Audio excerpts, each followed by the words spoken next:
3 straight losses, title hopes in freefall. Leon Edwards just broke his silence, but that is only the start. Across the UFC, champions step aside, managers block super fights, and even Dana White's latest promo has fans turning on him and Nina drama. While Joe Rogan tries to rewrite the next era with a single text, everything about the future of MMA is suddenly under fire. But what happened behind the backlash, and why does it matter now?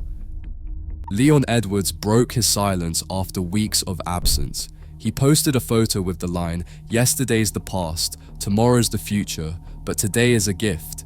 He had no interviews or social media activity until today. He now has 3 straight losses. He lost the welterweight belt to Belal Muhammad at UFC 304, then he was submitted by Sean Brady, and most recently he was knocked out by Carlos Proz. The former champion stands at a crossroads. He can start over or chase a final grudge match with Jorge Masvidal. Every option carries weight, and the next step could shape the rest of his career. In the women's division, uncertainty takes hold. Alexa Grasso is out of UFC 324 against Rose Namajunas for reasons that remain undisclosed. The UFC has not named a replacement, and attention quickly turns to Natalia Silva. Silva is undefeated, 7 wins and no losses in the UFC, and she holds a win over Grasso from UFC 315 in May. Her speed and finishing ability make her a top candidate. For Rose, a new opponent means a sudden shift in strategy, and the division is thrown into flux. Beneil Dariush faces a different kind of reckoning.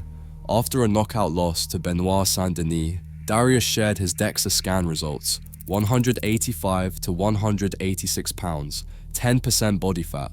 To reach lightweight, he would need to lose 19 pounds of fat to make 155 pounds, an extreme and dangerous cut. Sports science warns of injury, hormone crashes, even brain risk. He is going through testing with the UFC this week to determine if 155 pounds is reasonable. Now, every weigh-in is a gamble between health and ambition. Manager Ali Abdelaziz says the UFC dangled a welterweight title defense for Islam Makhachev, with Kamaru Usman and Ian Gary both in the conversation. According to Ali, Khabib Nurmagomedov pulled the plug and told Islam to forget about 170 for now. No official confirmation ever surfaced from the UFC, Islam, or Khabib, just Ali's word and a lot of speculation. Behind the scenes, these power moves are less about rankings and more about who holds the keys to the biggest fights. Khabib's reputation for careful career management tracks with this kind of decision.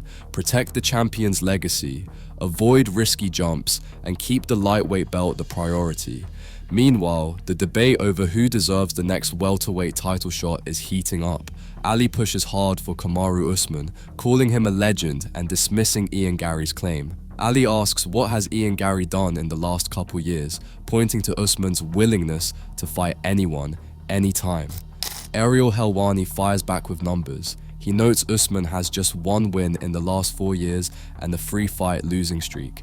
Gary fought 3 times in the past year, including a short-notice main event win over Carlos Proz, and a victory against former champion Belal Muhammad.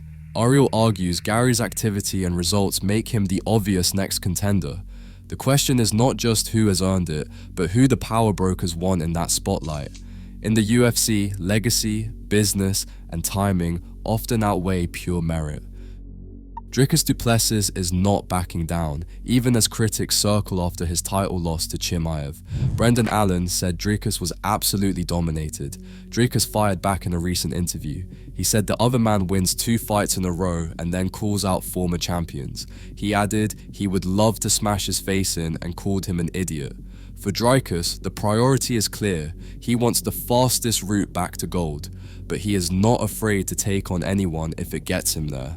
Eddie Alvarez weighed in on the UFC interim lightweight title picture, pointing to Arman Tsarukyan's strong resume with wins over Dariush, Oliveira, and Hooker, but arguing the promotion rewards excitement, not just results. Eddie said the UFC keeps using Arman to fill cards, and that is your fault. He recalled Joe Silva telling him, "You fight like that, you are never going to get a title fight." Fighters like Gaethje and Paddy Pimblett stay in the title conversation because of highlight reel finishes and wild brawls, no matter what the rankings say. Merab Dvalishvili faces Petr Yan at UFC 323 this weekend, chasing his 4th title defense of the year. No champion in recent memory has stayed that busy. Merab's approach is simple: stay busy, fight anyone, and never let the belt gather dust. Yan is on a 3-fight win streak and is a real threat, but Merab is not looking for easy nights.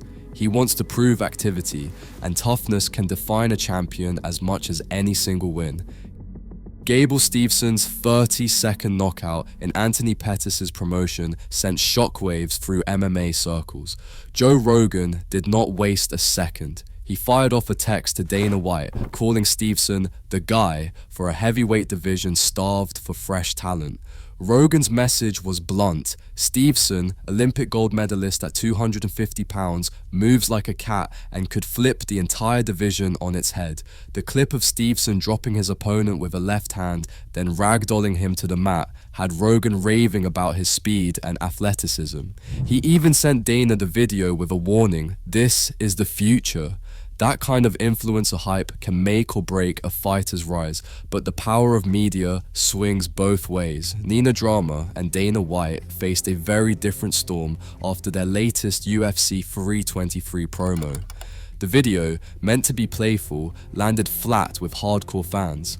Top comments piled up, with one racking up nearly 10,000 likes. "Get her out of the sport, Dana, please." Others called the promo corny and accused Dana of recycling the same old playbook. Instead of backing down, Dana fired back, saying simply, "She's not going anywhere." The Backlash highlights a growing split.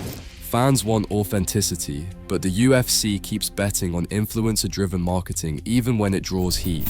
In this new era, a single clip or comment can shape a fighter's future or spark a war over the soul of the brand. Right now, the UFC spotlight exposes every misstep, online and in the cage. As Backlash shapes reputations instantly, the fight for legacy and relevance is never off camera. Drop your thoughts below.